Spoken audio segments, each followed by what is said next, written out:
Hello, everyone. Welcome. I'm Annie Prafcke, and you're listening to Misfits, a podcast for people who may not always fit in, but always choose to stand out in their communities. This month is Black History Month in the US, and we are celebrating with a very special episode with 4 past guests from the show. So with that, I'm going to let everyone introduce themselves. Destiny, do you want to go first? Yes, I would love to go first. Hi, all. My name is Destini Hall. Pronouns are she, her, hers. I currently reside in a little town called Loveland, Colorado. Some things I like to do in my free time, hiking, yoga, anything that cultivates connection with the body and spirit. And so I'll pass it back to Annie. Cool. Dillon, do you want to introduce yourself? What's good, everybody? My name's Dillon, use he, him pronouns. I'm currently in Detroit, Michigan, but making a move at the end of the month to Illinois with my family. I'm recently a dad of a 3-month-old baby, and me and my partner, we're doing a really good job, actually. She's doing the best job. And I'm a social worker by training, and I'm just super happy to be here. Wonderful, and congratulations. Thank you. JT?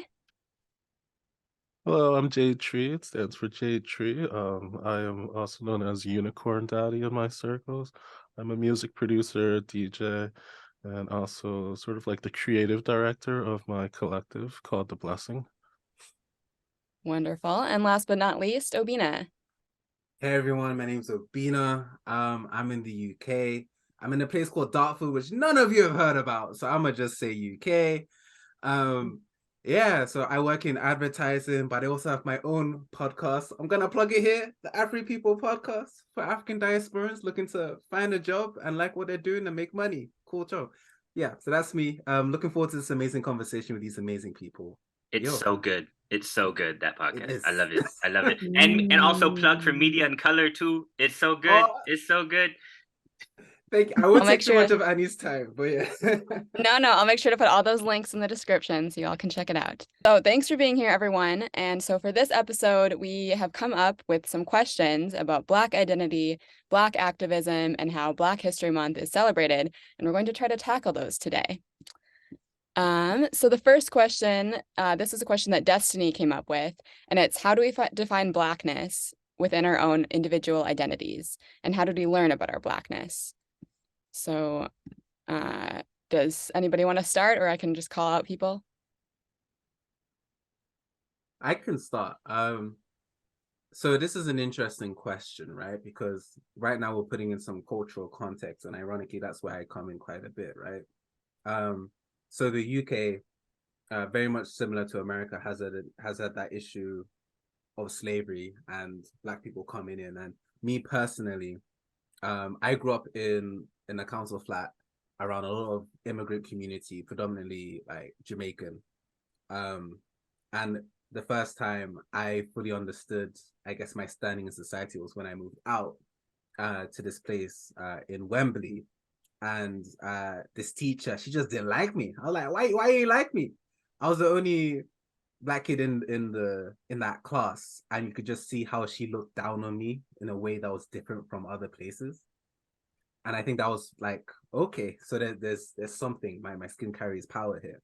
But I also come from an African context, right? I'm Nigerian as well. I end up hanging again. I came from an immigrant community, and it's interesting when you're in Nigeria, everyone is it's just a sea of Black melanin people, right? And so even the definition of Black, they're just like, whatever, bro. It's just what we do.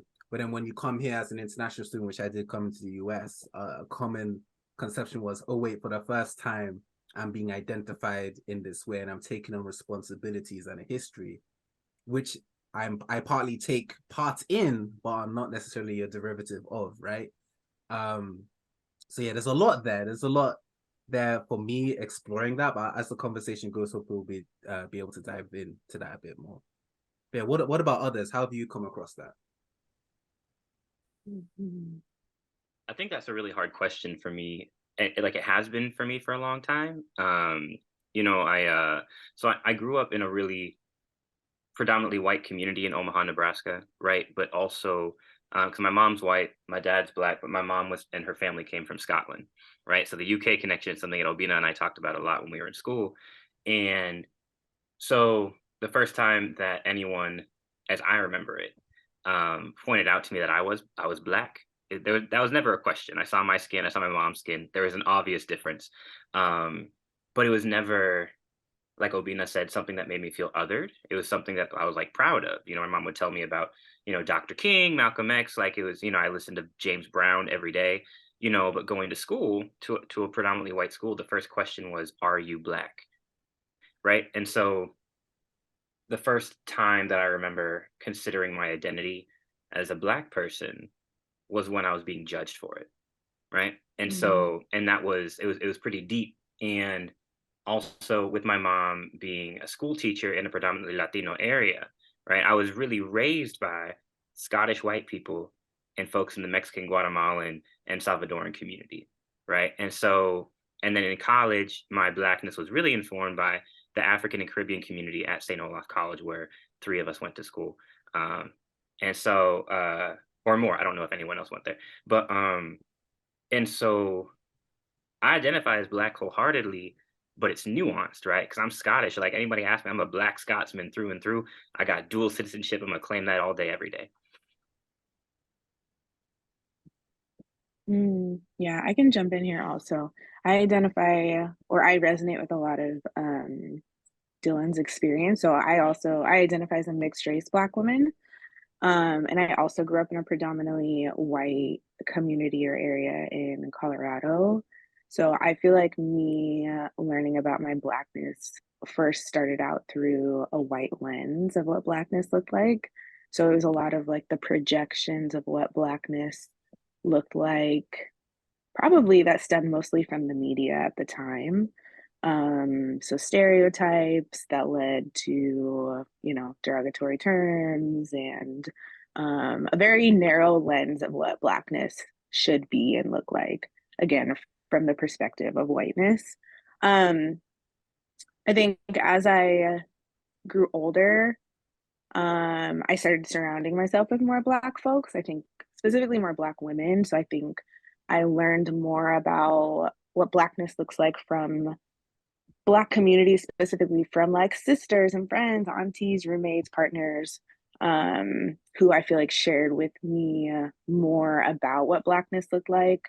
But I think even with that, I still am mixed. And so, just like Dillon was saying, like there's so many nuances with the mixed identity and the multiracial identity. So, even after that, I think I needed to very much define for myself what my own Blackness meant for me. And that is constantly changing. It's constantly looking different and it's changing with me and growing with me. And I've come to, accept that and flow with that and embrace that. But again, I think it is so nuanced and it's always changing. So yeah, that's my experience. JT, do you want to step in? I Yeah. know you have an interesting story too. I resonate with what Dillon said when he said he started identifying as black when he started being judged for it. I relate to that because I started identifying as black when I was judged for it like around high school.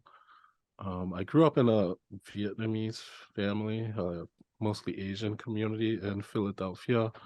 And when I started high school, that's when I was like exposed to other cultures, and people were starting to look at me and saying, "Oh, you have curly hair and your skin is darker. You're a lot bigger than other Asian kids. You must be black."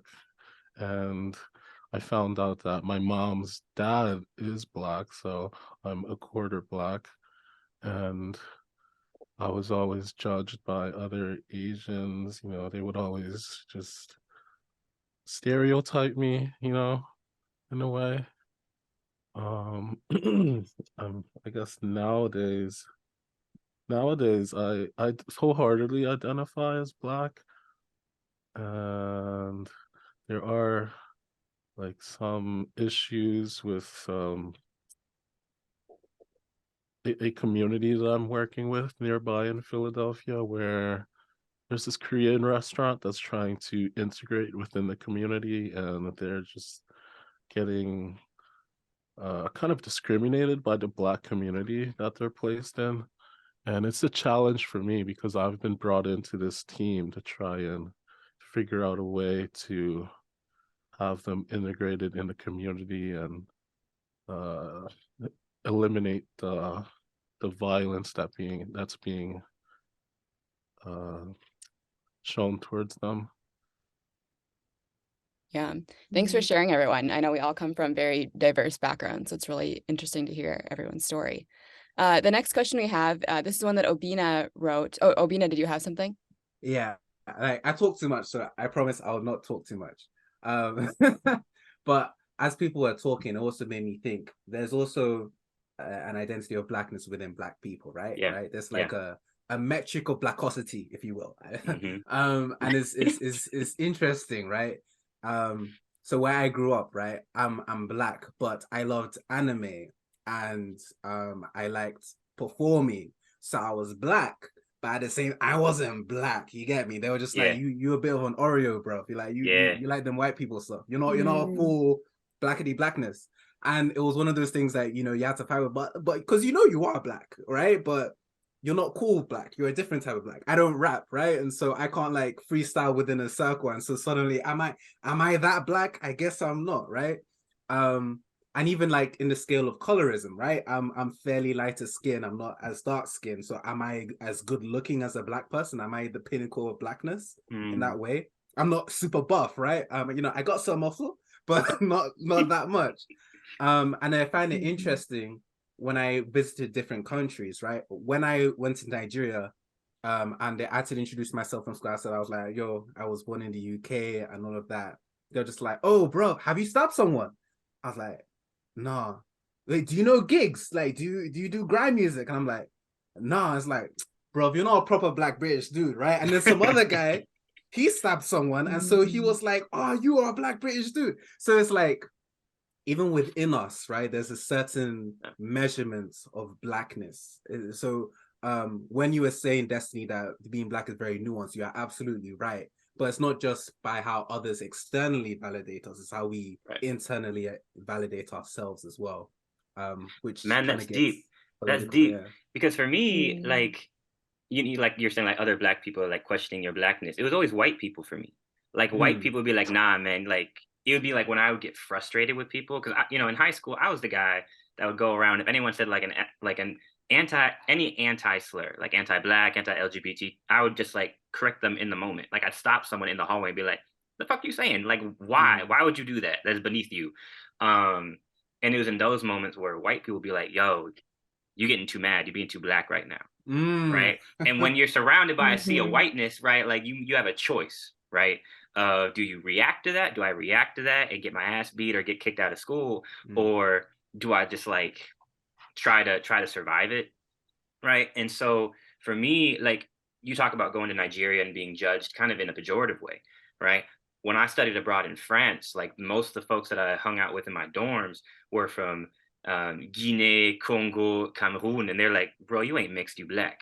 Because to them it was like the reverse of the one drop rule, which was, yo, you know, you always gonna be Black, regardless of who your parents are, right? If you got Black in you, you Black, right? And for me, that was like the first time that I felt empowered to identify as such, right? Because even in going to college, like other folks from like I had hella homies from Chicago, from you know from St. Paul, and they'd be like, so what are you? You know what I'm saying? Like that catch-all question in Norwegian ass. Where do you lie? What are you saying? And so I think like that, like the nuance we're talking about, and also like how do we step into situations where, you know, I think we all kind of are identifying this sense of being othered within our Black communities, right? So as JT, you're talking about like how do I step into this space where like folks from the Korean community are like facing discrimination from the Black community? How do I step in with my multiple identities? Right. And am I going to be, if I were in that situation, I'd be like, am I going to be well received by either of these communities? Because I'm not wholeheartedly either, according to them, even though I might identify, you know, wholeheartedly with one or the other. Right. I think it gets really hard for me to have that whole sense of, yeah, this is who I am. Right. it's hard to keep that firm, even when I'm surrounded by people that look like me, right? I think like also too, it's something I think about a lot is that race itself is a construct, right? Like ethnicity is not, but race itself and how we define race, depending on region, is a construct. So it's going to differ based on region and based on where you're at, and how you define race is going to change depending on your location and where you're at. You know, I specifically can only speak from the westernized United States region, but I do think that there is a lot of performative expectations that are tied to what it means to be Black. And whether those are enforced by white people or Black people or anyone else, really, I think um, I think it puts a lot of pressure on to Black people specifically to perform in those ways, to be able to, again, like fit into the culture or feel a sense of belonging with the culture. And I think also like race in general doesn't take into consideration the nuances or the multiraciality, right? Like the idea of race itself very much fits into a monoracial society and how we think of race as being only monoracial. So I think it is important in terms of like this conversation to think about like those nuances of what it means to live in those different spaces and navigate them. Definitely. This might potentially tie into this next question. So Obinna, you wrote this, so maybe you could speak to it more. You talk about what is the place of corporate Black fever? And I think you're specifically talking about during Black History Month. Do you want to speak to that question a little bit? Yeah. And I think, yeah, you're absolutely right. It does tie in, right? The performative aspects, right? During this 1 month in the year, everyone is Black. You know, everyone's just like pro-Black people. We're changing the dot. Yo, we all like the same. Kendrick Lamar, Thames got the Oscar. Ooh, you know, we're all celebratory, right? But then the rest of the 365 were just like, all right, I'm not sure about you, lot. And it's interesting because my specific role is working in advertising, right? And so this gets put on me a lot in order to sell a certain narrative. And so last year was one of the first times I initiated the Black History Month thing. And then it's interesting thing because doing Black History Month in the UK is very different from America. And it made me realize how much I don't know about Black history within the UK, and it's deep. And I learned a lot about it, but more than that, I understood all of a sudden how much culture nuances the way businesses and society as a whole reacts to this race, right? And I say culture because you're absolutely right, Destiny. Like race is a construct, but I've kind of deconstructed in my head in that I'm not thinking about it as a race, I'm thinking as a culture. There's a culture of certain Black people within specific places, right? There's a culture of Chicagan, I'm not sure if that's the right term, Chicagan Black people versus, I don't know, Korean Black people versus British Black people. There's a culture, and it's not necessarily a racial point of view. It's how do you integrate that culture? And what I'm afraid of sometimes is how companies do essentially blackwashing, right? All Black people, this is what they're all celebrating, and therefore this is what we're aligned with. And it's a powerful thing because companies, as we've seen, like the rise of Meta, Amazon, all of them, they are countries in a way, right? You can identify with a tech brand in a lot of ways in how you live your own life. And if they're defining how Black people should show up, even for a month, it affects us a lot in the long run. And so when I think of Black corporate fever, I'm talking about that, right? How have they in a way defined how we should show up within certain spaces? I talked a lot. I'll let someone else speak, but that's where my mind is right now. I was talking to one of my lovers yesterday morning about this, and she doesn't identify as Black, but I told her to think about it in terms of like Pride Month. You know, what place do corporations have in celebrating Pride Month or Black History Month? And we came to the conclusion that, you know, they should be allowed to turn all rainbow or turn all Black for a month, just to increase visibility for people who do identify as Black or as LGBT. And, you know, it's in some way they would help people within those communities just by doing that. I think the big question I have, because I come from a higher education space, most recently I was working at a University of Michigan. I don't know if I could say which university, so I'm just leave it like that. But uh, I think because there is a point in which I think corporate America has had a large responsibility to do way more to give back to the communities that they have intentionally divested from, right? You know, corporate America, you know, speaking about the US, and I know this has happened in the UK too, has had a direct hand in redlining, so creating areas where Black folks could not acquire property, or, you know, whether that be renting out a space to for business, or buying, you know, getting a mortgage to buy a house. Like that's still going on, right? And so there is a huge responsibility. And in higher ed, you know, there's this whole concept of diversity, equity, inclusion as a movement. You know, now we're DEI focused. We're doing the most we can to support, you know, Black and brown and indigenous folks and other people of color to, you know, to decrease the achievement gap, or to increase social emotional learning of our majority white campuses, or whatever the case may be.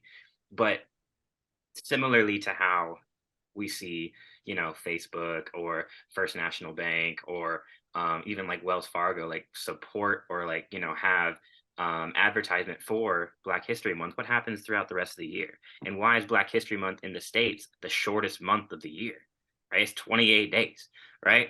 And what is the impact of that, right? Is it exploitive in that they get all these dope, you know, Black History Month t-shirts and books in Target, for example, so that people who identify or want to be woke buy them, and they make a profit but don't do anything to actually give back and change the narrative? You know what I'm saying? So like, what is the point of it, right? And that's why I really enjoyed this question particularly, because it's kind of a pushback on me, because I work in the DEI space. And the question is, like, what are we actually doing? You know, what are we actually doing to change the culture, in my case where I work, of white supremacy, right? If we're only holding spaces to talk about it, right? Like, how am I being subversive? Because part of Black History Month too is to like uplift the stories of people that have fought tooth and nail to make podcasts like this happen and not illegal, right? Because 50 years ago, this wouldn't have happened. 20 years ago, this wouldn't have happened, you know, in a lot of different spaces. And so I really like this question because I don't have an answer for it. And for me, that's really exciting. I just kind of want to say as well. Oh, go ahead, Destiny. Yeah, I wanted to jump in here too, and I hope I'm answering your question correctly, Obinna.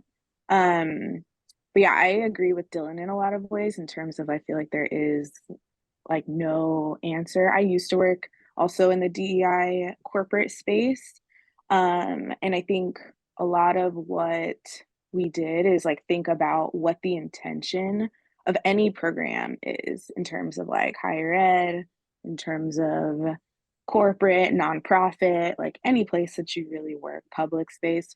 You know, what is the intention? Who are we centering? And then how do we learn but also unlearn, and then stay accountable to what our goals are? But I think it's really challenging. It was challenging for me to think about in the corporate space, and also lean into, because the corporate space, in my experience, was so much rooted in capitalism, right? And like bringing in money and funds. So it was more, the center wasn't necessarily people, right? And I think that was very challenging to navigate, because in itself, the structure of corporate America wasn't to serve and uplift people. It was to sustain a system that has exploited people. Again, specifically in the US context, for me. But again, yeah, I think also it's problematic that, you know, we have one Black History Month, it's 28 days, and then we kind of forget about it. But I also think that we don't ask the question specifically, like, how are we nourishing? From my experience, we don't ask the question, like, how are we nourishing the Black staff at our company, we're thinking about it again from a white lens in terms of like, how do we celebrate this and make, to some extent, like our company look better, or the white people at our company feel better about Black History Month, versus centering the Black people at the company and really understanding the needs, whether that's, you know, the community wanting professional development, you know, maybe they want tickets to Afrotech that year, maybe like there's you know, some type of like trauma-based yoga that could be helpful for the community. So I think there just needs to be more centering of, again, the Black community within the corporate space. And again, that should that should be all year long. It shouldn't be something that's within that month. But I think again, it goes deeper than that. It's deeper in terms of censoring Black people. It's, you know, hair discrimination. It's you know, just ongoing discriminatory practices that need to be pushed up against, again, like as a practice all year long, versus something that's only within the year. It's, you know, checking biases, it's checking like how management is trained in terms of you know, their outlook and their understanding of Blackness and how they're treating their employees. And so I think and then there's also the piece around like treating Blackness as a monolith, you know, not seeing Blackness within the UK worldview, or folks who are Afro Latinx, folks who are multiracial, folks who are queer and Black. So I think also seeing Blackness outside of the monolith is important. So I think it's like scratching the surface in terms of what I've seen. It can be very performative, but I think companies need to check like their intentions, and also what accountability they're actually willing to take to be able to move forward and support Black folks within the company, but also Black folks worldwide. Oh, I really resonate with what you said, Destiny. Because so I also work in the D&I space in my company, and you are absolutely right in so many ways in that.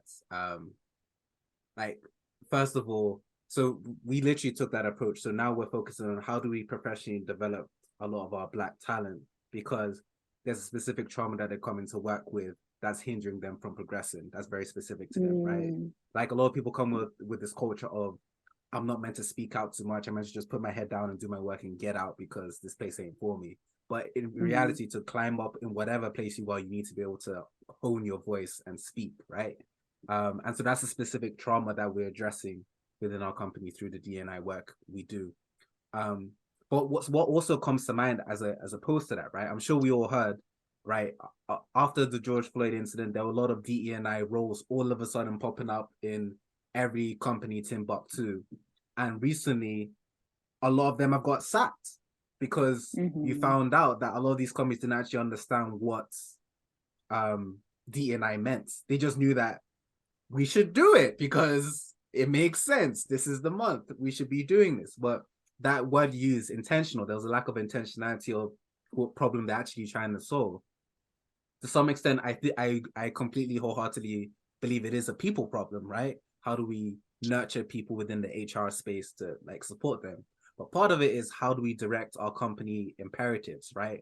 Our bottom line to be more inclusive as a whole, specifically within the advertising sector. But I think it crosses along in multiple industries as well.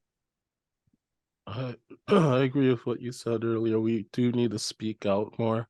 And because if we don't speak out about like all the work we do, then they're just gonna get all the credit. And this happened to actually the ancestors of one of my friends. His ancestors were the slaves of Alexander Graham Bell, the inventor of the telephone. After the telephone was created, you know, the Atlantic Bell Company just blew up, then became AT&T. And I bet this month AT&T is celebrating Black History Month just by going Black or whatever. Yeah, I just want to jump to the next question to make sure that we get all of our questions in. So this is another question that Obinna came up with, and he said, how has the fight for Black voices changed over time in our generation compared with the previous? Ooh, can I jump in real quick? I know we got like 6 minutes, so I'm gonna be real quick. I don't think it has changed. I think it's the same.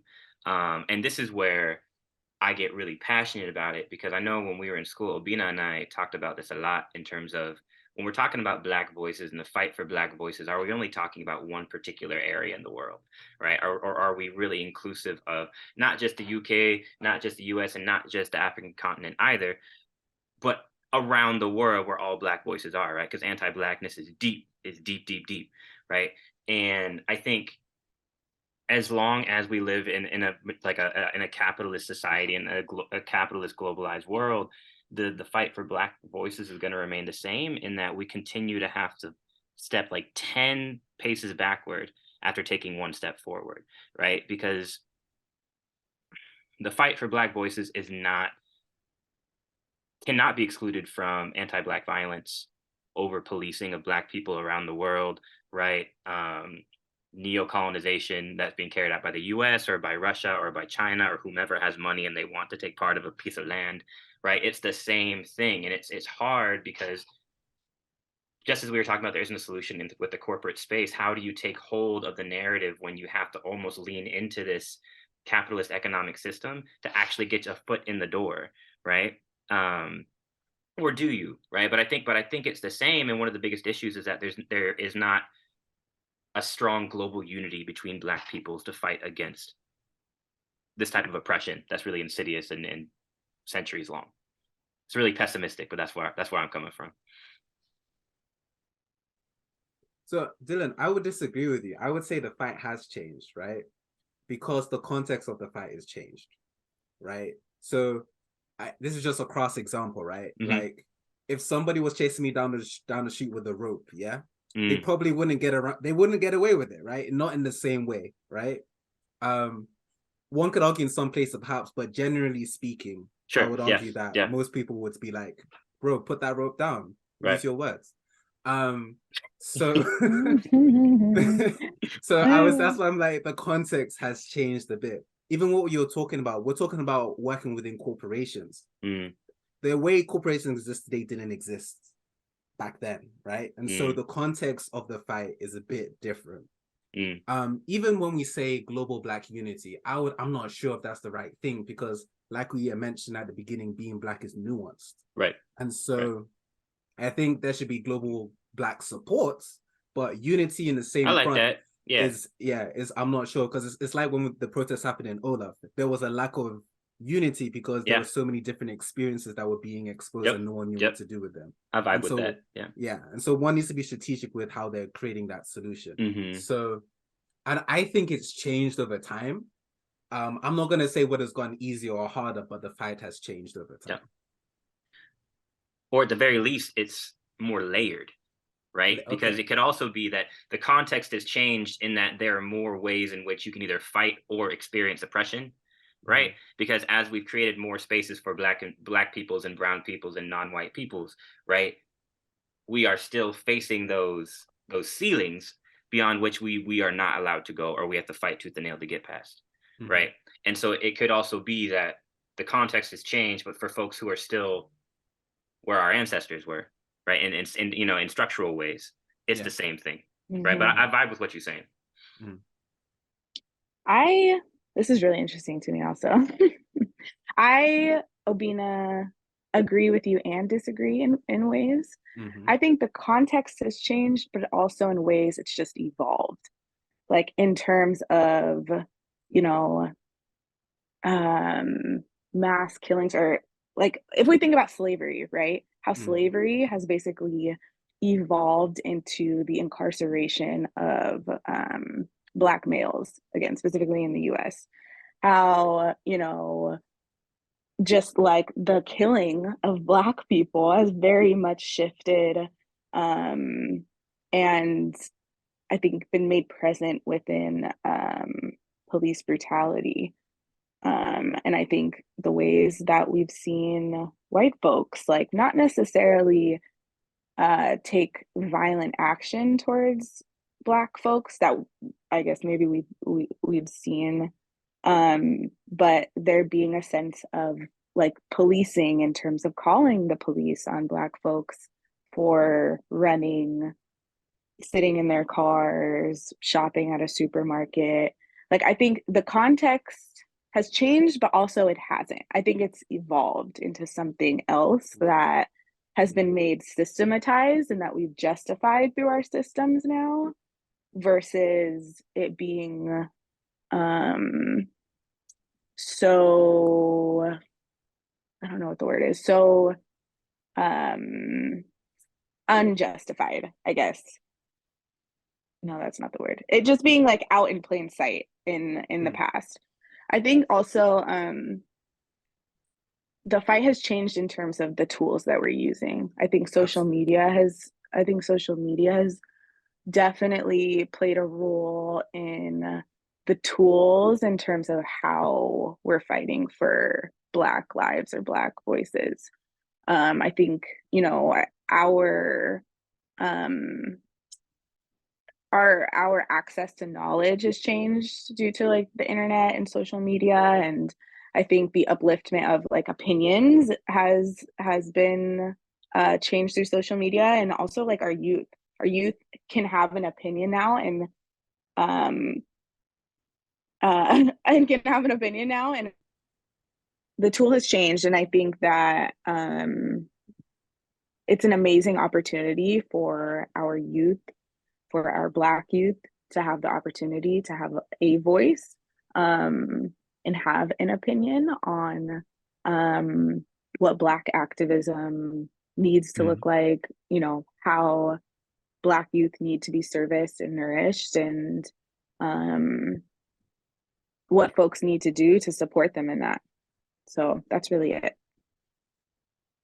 I think I'm really aligned with what you just said, Destiny. I think I just have a worry. It's not really an opinion, it's a worry. Generally speaking, I feel like young people are getting exposed to stuff really early. Like we get exposed. I mean, we talked about how we experience Blackness, right? We got exposed to that early, but sometimes I worry how much is getting exposed to the youth. You know what I mean? When they get exposed to this idea of, you know, structural racism and literal powers that oppress them. I've seen some people react in different ways. Some people will just continue. Some people, before they've even tried, they feel stuck and they don't quite understand yet how to maneuver within it. So sometimes I worry, like, how much should we be exposing younger people to these issues? Are they ready? That's not a question I should ask or answer, but like, I just worry about it sometimes because, you know, it's a lot. Yeah, I think that's completely valid. I think, you know, young folks, their brains are still developing, and I think the narrative is so important, and it makes me think about, again, from my experience, the narratives around Black folks in schools, right, have been very narrow. Like they're getting information around slavery, maybe, and what slavery has looked like, which also is like, I think can shift their mindset in terms of what's happening, but it could again be coming from a white lens. And then they're also seeing, you know, the truth of what's happening outside of them in the world, and that can also be impacting them. So yeah, it makes me think of, you know, what structures we need to put in place to be able to mitigate how they're thinking of themselves and how they're feeling safe in the world, while also understanding like the realities of the world and what they're going to face. Yeah, absolutely. Completely aligned with you there. All right, so we have one more question that we came up with for this episode, and it's, who is a living or a Black ancestor, so a living person or a Black ancestor who has come before us that we admire, and what have they taught us? JT, do you want to start with that one? Yeah, I can start with that. I guess one of my ancestors who I admire is, actually, she's still living. She's the wife of my grandfather, my mom's dad. So she's not even related to me by blood, but we're still connected. You know, we talk through Facebook Messenger, and she just seems like a very loving, caring person. And like, even though she hasn't met me, she's just she's a grandma to me, you know? And that just shows me that, you know, love knows no bounds. Love is truly infinite, and unity is forever. I like to say that phrase in Spanish, actually. Unidad es siempre.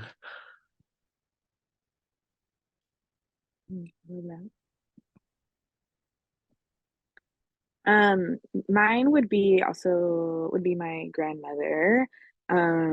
She recently passed on in January, so she is now an ancestor.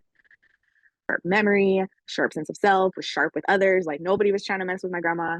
Because everybody knew like they would be get a whooping in some way, shape, or form.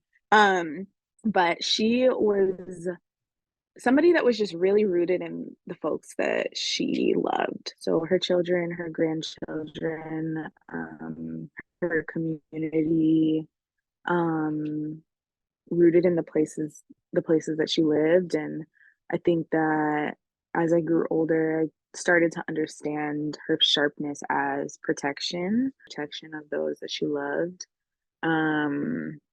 I'll wrap up. She really was just rooted in the folks that she loved and cared for deeply. So I think I learned that from her. So,